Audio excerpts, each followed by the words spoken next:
Oh, welcome back to my channel. First of all, right, you're not seeing double. I'm posting this on both of my channels, my kayaking channel, The River Rat, and my FPV channel, George Cooper, right, a lone wolf. For the simple reason, it's about a camera, and we use them in both hobbies. Right, now this is a video I wasn't sure if I was even going to make until I saw the quality of the camera. Take a quick look at this, 30 seconds.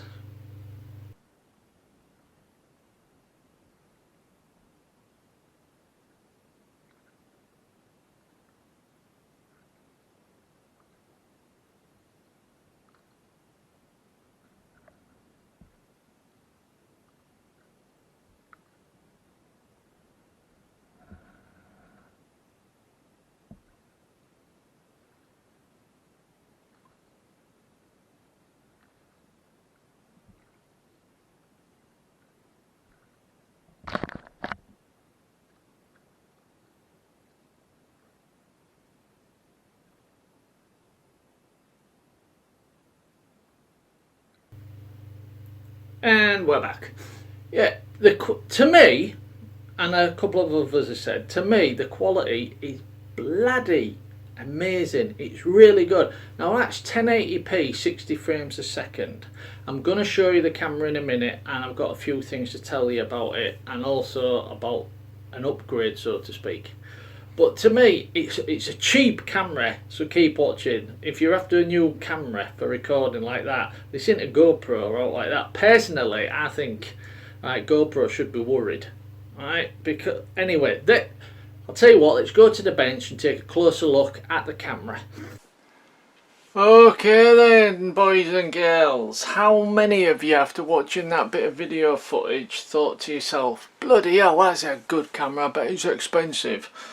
Well, if you're familiar with the name Surfola, if that's how you pronounce it, I'm sure it is, you'll know they're cheap. These are cheap cameras, and nobody can say that that video footage that you just saw was bad. That was amazing, and let's be honest, it was filmed inside the waterproof plastic housing, right? Because I had this on my kayak and that turns, so it was filmed inside this waterproof plastic housing which comes with it. By the way, let me just put that down now because I don't need to really show you that, but that waterproof plastic housing does come with the camera. And here's the camera.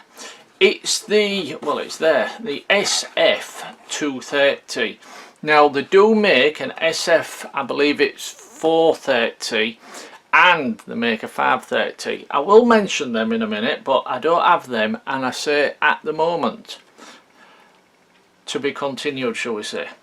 Right, so let's be honest, Wi-Fi, right, there's an app, okay. I haven't used it, so I can't talk about it. I might as well mention this. I'm actually getting the top of the range, the SF530. I will be testing out the Wi-Fi on that. Alright. But yeah, I haven't used it on this, so I can't really mention it. But as for the camera itself, I'll tell you what, let's see what comes in the box first of all. Right, you get a mess of stuff, so we can cover this quick. You get a sort of like a, I suppose, a tripod mount adapter.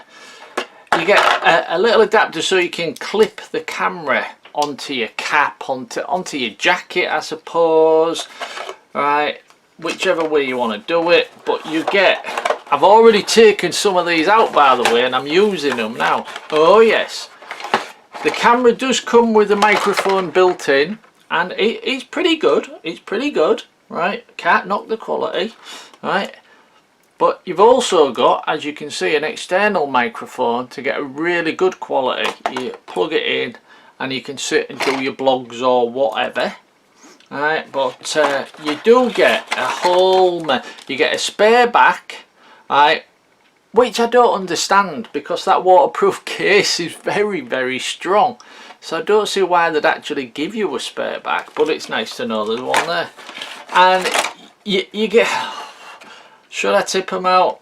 you get every attachment you can imagine for motorcycles or push bikes, and there we go. Some of them I've already taken out. It's got extra ones there, and they all attached to different connectors, and you get a whole mess of stuff. Right now, I'll tell you what, I was going to save this till end, but I'm going to tell you right now, this camera cost me 40 quid. Well, actually it was about £41.50. Right, 40 quid. 40 quid for that high quality footage. Bloody amazing footage. And that's all it was just over 40 quid. Right, now, I do believe they've gone up. Right, not much. I think they've gone up about a £5. So that's not much. Right, I forgot to put the microphone on. I'll deal with all this pack away later on.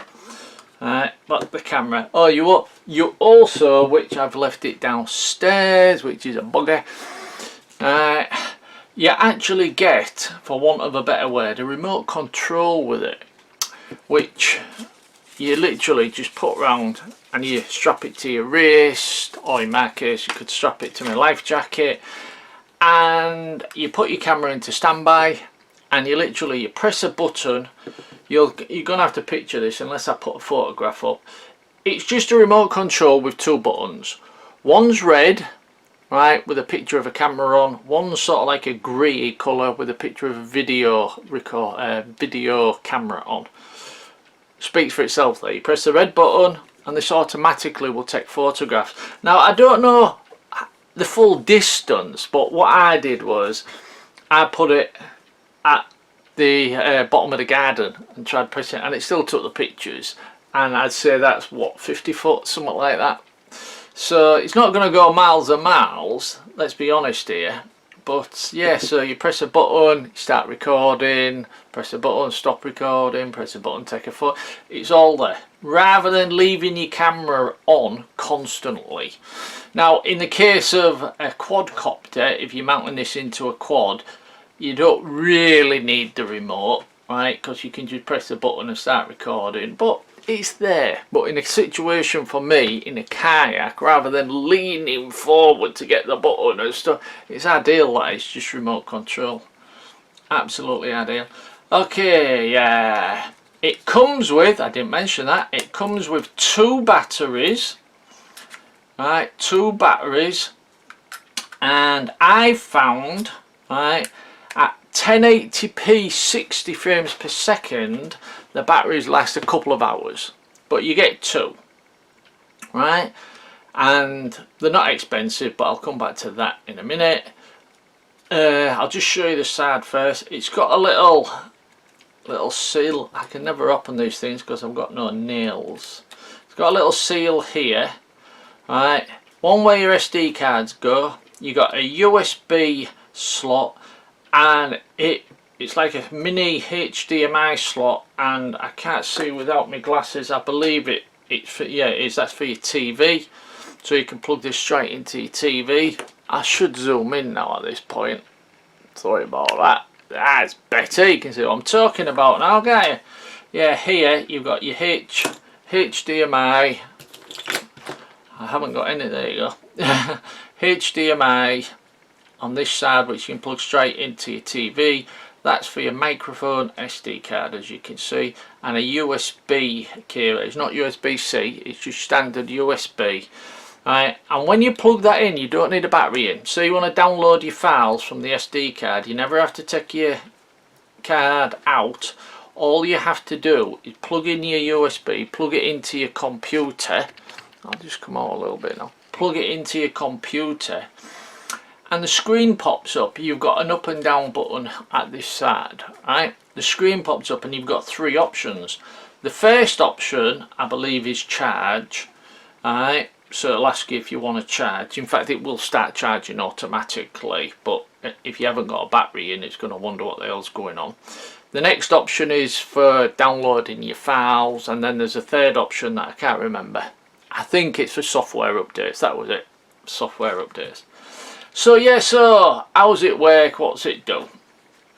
Right, Well, you've seen the footage at 1080p 60, and to turn it on, front button here, right, front button here, you turn it on, hold it for a few seconds, say 3 seconds, and then it comes on. Now you're instantly in, shall we say, video mode, standby mode. You've got your battery in the top right, you've got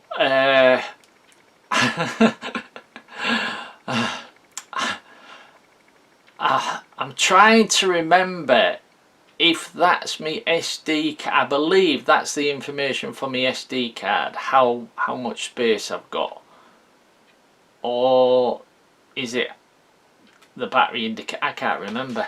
I've used this about 10 times now. I waited till I'd used it a few times, but I can't remember. But you've got an indicator there.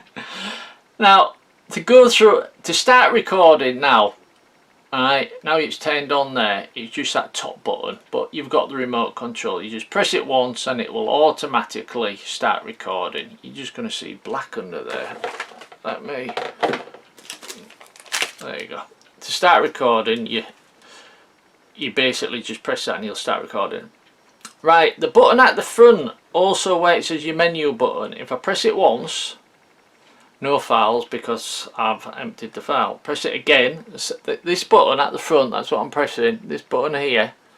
Alright, and this is where your photographs and your videos would be. Press it again and we're into the menu.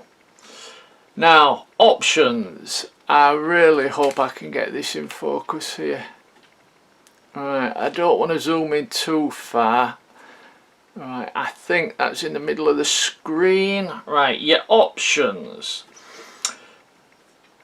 Your up and down buttons on the side I mentioned, and this is like your select button. You don't touch that underneath button again. Alright, not yet. Alright, but here you can see on the left you've got page 1 of 2, so there's 2 pages. You've got your video resolution. Now this is where I've set mine to 1080p 60 frames per second. It will, if I enter it by pressing the button on the top, it will go up to 4K 30. Alright, and to come out you press that button underneath, the start button shall we say, and then it brings you back here. I hope that was clear.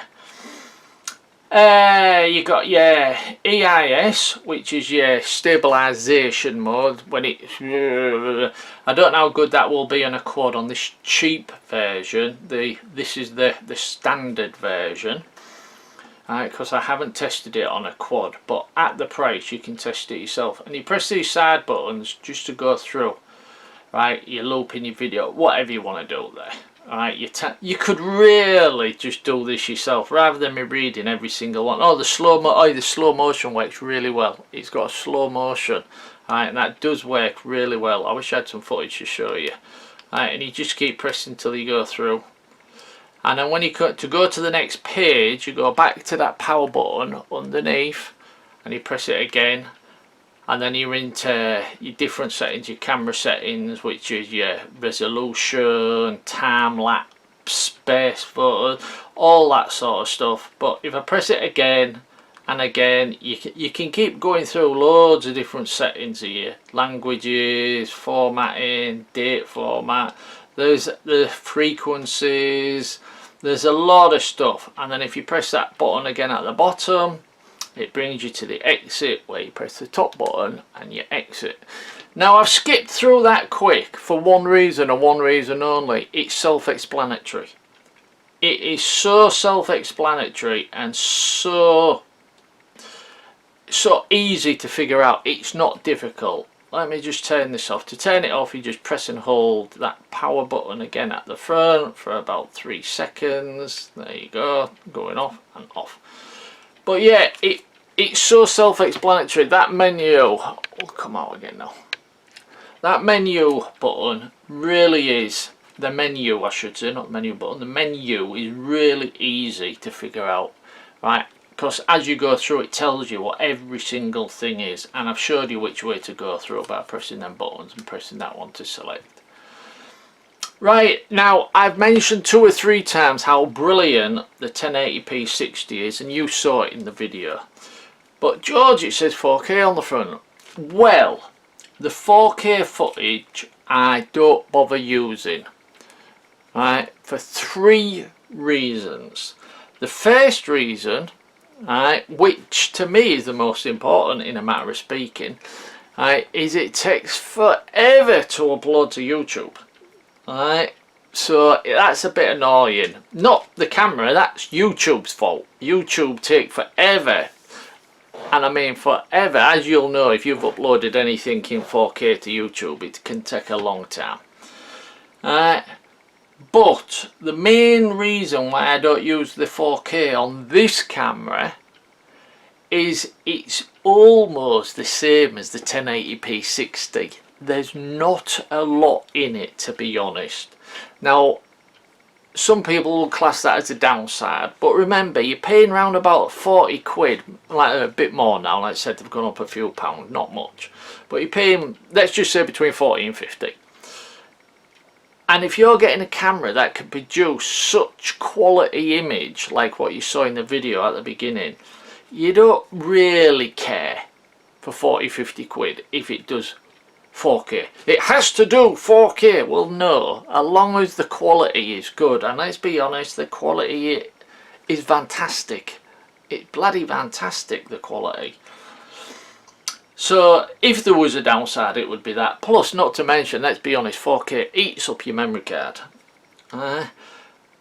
Now, as a bonus, to charge I've told you about charging it. You put the battery in, you go into that slot. Now, because this came with 2 batteries, I decided, I thought I'm going to pick up the little charging kit. You get a little charging kit with it. Not with it, to buy separate. And this was, I think it was 12 quid. And I thought, just to get a charger so I can charge both batteries at the same time. And it comes with a USB cable to connect it up. Right, but I've took that out, it's downstairs because I use a different cable, because it was a short cable, I use a long one. And it was ideal, right, you put your 2 batteries in, you plug it in and you charge it up.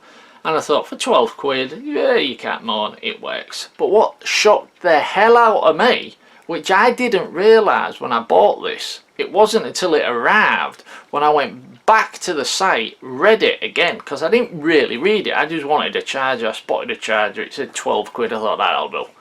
Right, you actually get 2 batteries with it.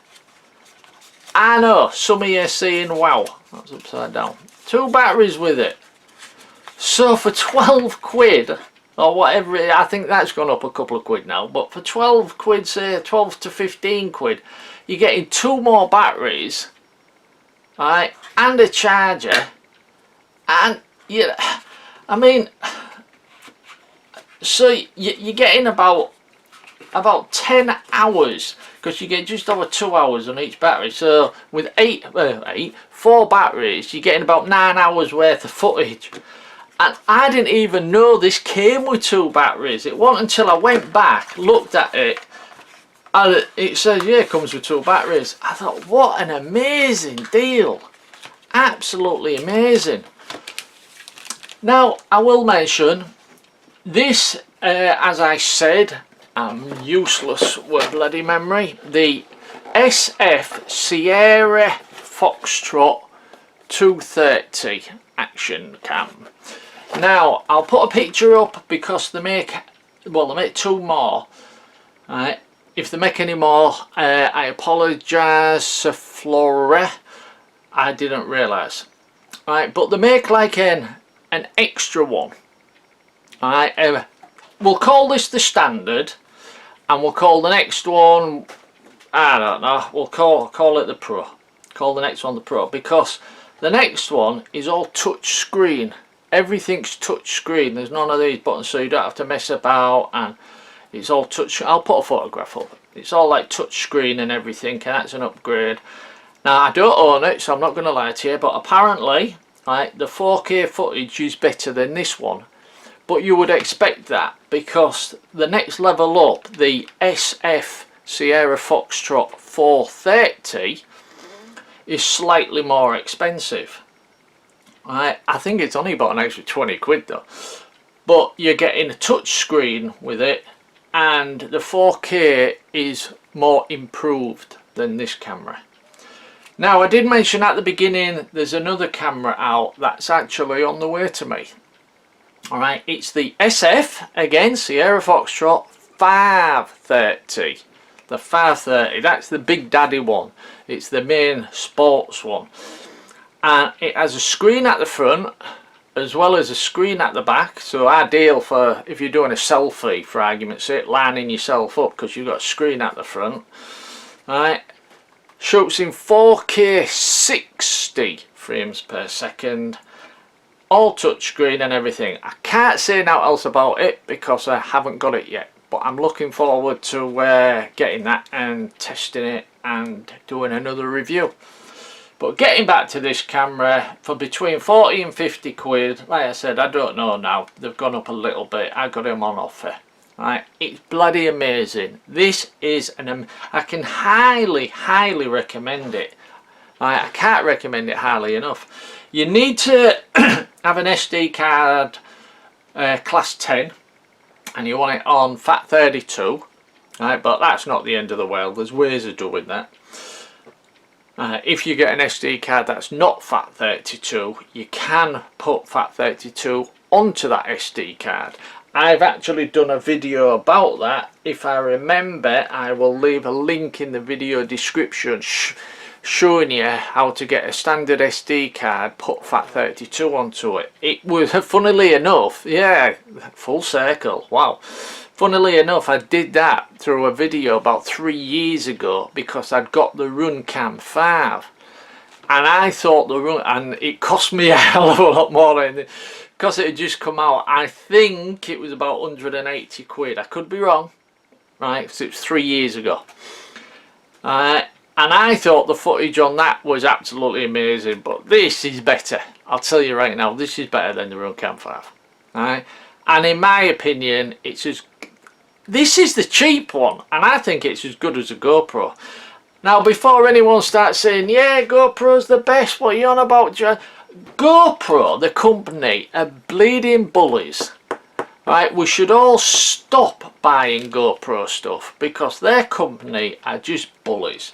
If anybody brings out a camera that's the same shape or looks a bit like it, oh no, we're getting that banned, and then they take them to court and stuff. Or if anybody, there you go, Andy RC released a video showing you how to use the GoPro editor, right, to stretch, to go super view on your normal video. Like take a video with this, but you use it in the GoPro editor to stretch the image.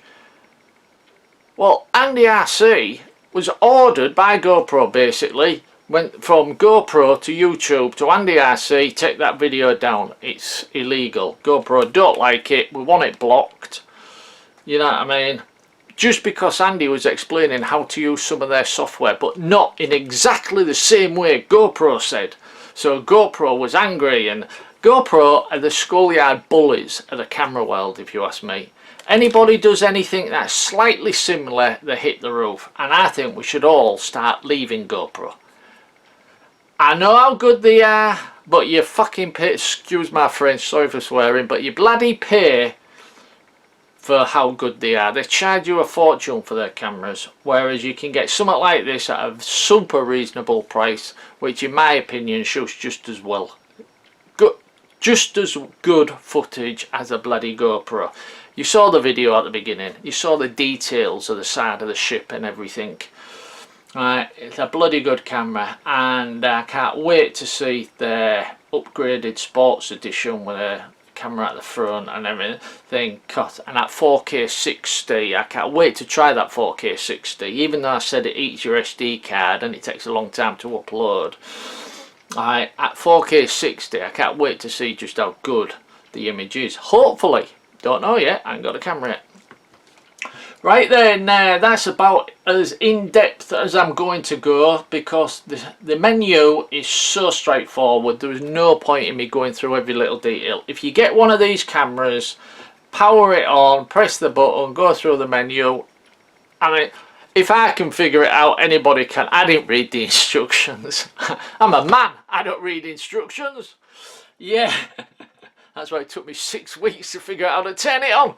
No, just go through, just read everything it says. It says format card. Oh, that's something you have to do straight away. As soon as you put your card in, go down and format it.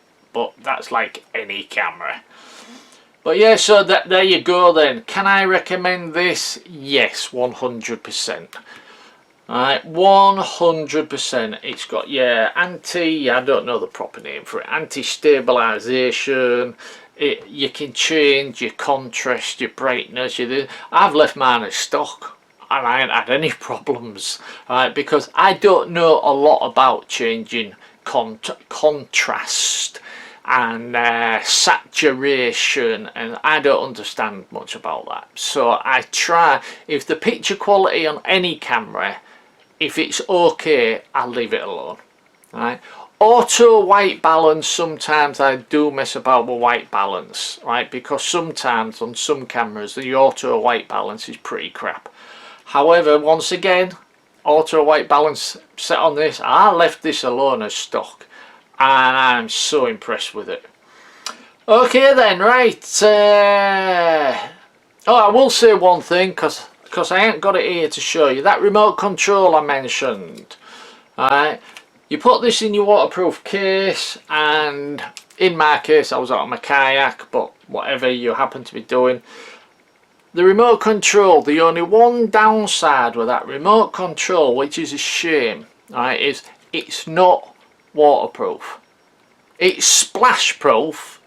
It's in like a plastic case, so if it got a splash, but it's not waterproof. Right, like this camera isn't. You put it in its waterproof case. But it would have been nice if that remote control was somehow waterproof. What I did was I put the strap on it and everything, right, and then I just wrapped some cling film, just some cling film, not around me, just around the actual remote. I'll tell you what, I'm sick of talking about something that's not here. Stay here, I'll be back in 1 second. Right, I'm back. Let me move you out of the road. This is what all the fuss has been about. This is what it is. Right, here's your remote control, and all I've done is just wrap a piece of cling film around it. Right, it'll be no good if I'm in the boat and I tip and go into the water, but just to keep any heavy splashes off. Right, just a piece of cling film. That's it. It's on my wrist. Right. As I'm paddling, right, take a picture, start recording, stop recording. It's a great little gadget. And if it stops working, 4 screws, take the back off, and it's like just replacing your battery on your phone. Not your phone, on your watch. But yeah, so you get the remote control with it. Okay, I don't know how long this battery will last, no idea. Right, no point guessing, there's no information or out like that. I suppose it'll last as long as it lasts, but it's a simple procedure. As I said, 4 screws, take the back off, put a new battery in, and let's be honest, the batteries are expensive, you know, like watch batteries, you know the little, I use these sort of things, right? I picked that up, I think this was about £5, and I got a load of the bloody things. Yeah, they don't last on. When I've changed stuff in different things, they might last, say, 4 months, but I mean, this thing cost me now. So you can get these for next to now. I'm hoping it's one of these batteries, because I've got quite a few of them. But yeah, so there's the remote control, there's the that'll give you an idea. The camera's quite, oh, the size. How can I show you the size of this? What have I got here that you'll all know and love? I've got a phone, so that'll give you a bit of an idea. I haven't got anything. There you go, a standard pencil. Right, just an average size. Zoom out. Standard pencil, right, and that gives you an idea that it's a small little camera, it's not big, and I have a feeling, because of the size of it, even though it comes with a whole mess of different attachments and brackets and stuff like that, and that one, all of them, there's some over here that I'd already taken out, Alright, and some straps you get with it I'd already taken out.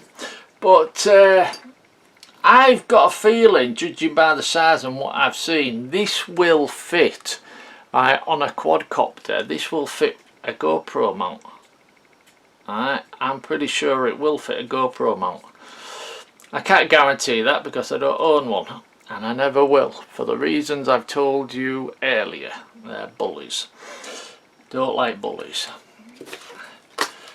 Right then, I'm going to leave it there, and I said at the beginning I'm posting this on my kayak channel, for obvious reasons, and I'm also posting this on my RC model channel for obvious reasons, because this thing will work fantastic on a plane.